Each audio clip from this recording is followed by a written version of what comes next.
निर्दलीय विधायकों के इस्तीफे को लेकर सुनवाई थी, क्या कुछ आज कोर्ट में हुआ है?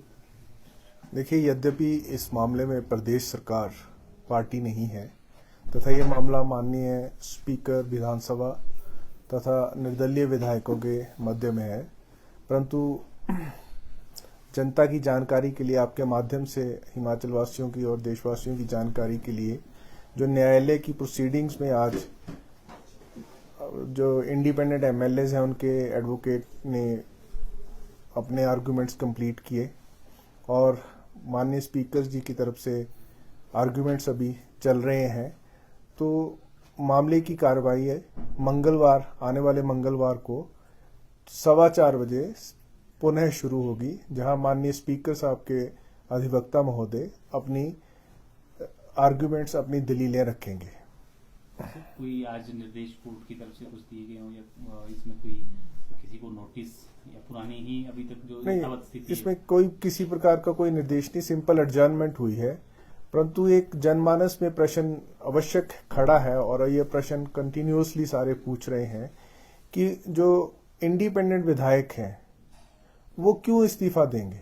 उन पे तो कोई बंदिश नहीं वो राज्यसभा में किसी को वोट करें, उन पर कोई ऐसी बंदिश नहीं वो सरकार का समर्थन करें या ना करें। इस प्रकार का बोझ हिमाचल प्रदेश के खजाने पर क्यों डाला जा रहा है पुनः ये इलेक्शन करके। ये बार बार प्रश्न जो है हर व्यक्ति, हर हिमाचल वासी पूछ रहा है कि इंडिपेंडेंट एमएलए क्यों ये रेजिग्नेशन दे रहे हैं।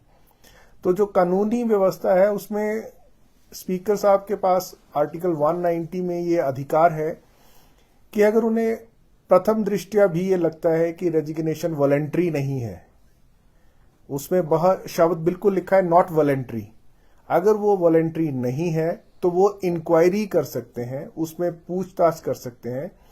और जहां तक मेरी जानकारी है माननीय स्पीकर साहब उस मामले में इंक्वायरी बिठा चुके हैं और जल्द से जल्द इंक्वायरी कर रहे हैं। मुझे तो ये लगता था कि अगर ये मामला इस न्यायालय में नहीं आता, ये इंडिपेंडेंट विधायक न्यायालय में नहीं आते, तो क्या पता आज तक ये इंक्वायरी भी खत्म हो चुकी होती, या स्पीकर साहब जिस तरह से त्वरित उस कार्रवाई को कर रहे थे, जो उनके पास रिप्रेजेंटेशन आई, जो फैक्ट्स आए और उसके ऊपर उन्होंने तुरंत नोटिस दिया, नोटिस देकर एक डेट दी कि वो अपना जवाब दें। जवाब में उन्होंने कुछ नहीं लिखा, सिंपल एक डिनाइल किया कि नहीं हम इन तथ्यों से इनकार करते हैं। तो वो सारे तथ्य, इंक्वायरी बहुत स्पीड पर चल रही थी।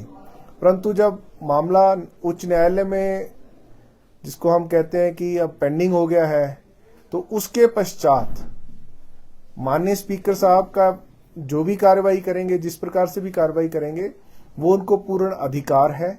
और ये लगता है कि इंडिपेंडेंट एमएलए उस इंक्वायरी को डिले करने के लिए इस मामले को उच्च न्यायालय में लंबित किया है, ऐसा महसूस होता है। परंतु मुख्य प्रश्न यही है कि वो रिजाइन क्यों करें। उनके ऊपर किसी प्रकार का कोई आरोप नहीं था।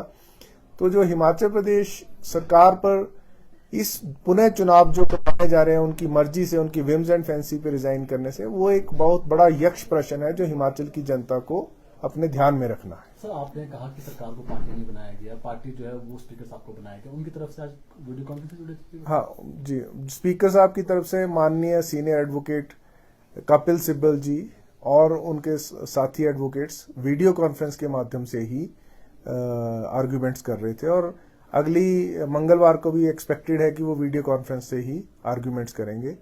परंतु इस मामले की जो सुनवाई है वो कोर्ट आवर्स के बाद भी होगी। 4:15 से मंगलवार शाम को सुनवाई शुरू होगी, ऐसा न्यायालय ने आज आदेश किया है। Thank you.